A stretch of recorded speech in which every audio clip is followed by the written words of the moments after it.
In today's video, we're going to talk about what's new in CloudBees CI 2.263.4.1.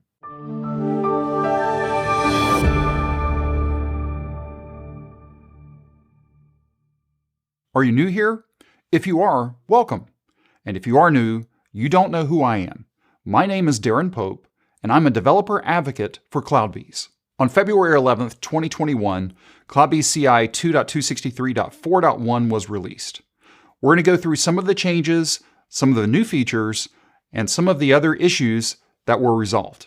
If you've never looked at the release notes for CloudBees CI, let me walk you through how to find those. We're going to start at docs.cloudbees.com. We're going to hover over documentation, go to CloudBees CI, and then over documentation, and then down to release notes. And here you'll be able to find the release notes for 2.263.4.1 for both modern and for traditional. This version of CloudBees CI is based on Jenkins LTS 2.263.4. Down in the description, there is a link to a video that I did with Mark Waite about the Jenkins LTS release for 2.263.4. Go and watch that to understand all of the things that came along in that release. For this video, I want to call out 5 items that were released in this version of CloudBees CI. First off, support was added for pipeline template catalog for team controllers. If you've been using team controllers for CloudBees CI for modern cloud platforms, you've never had this opportunity to use pipeline template catalogs before. It was only available for managed controllers.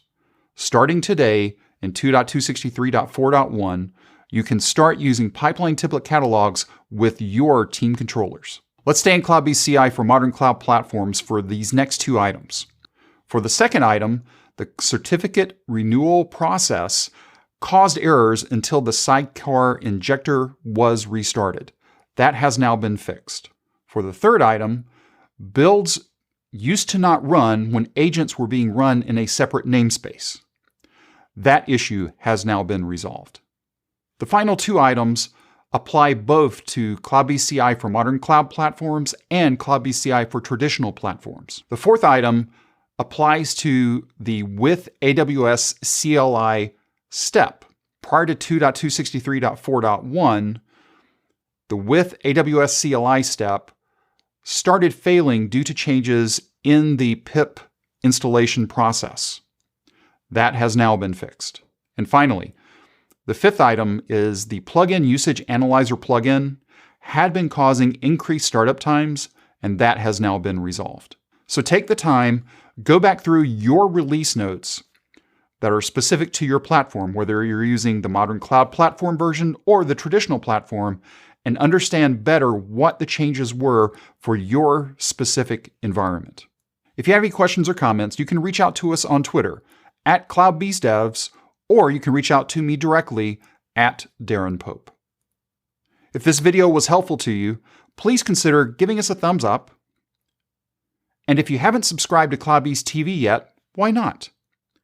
Take a moment, click on the subscribe button, and then ring that bell, and you'll be notified anytime there is new content available on CloudBees TV. Thanks for joining us today, and we will see you in the next video.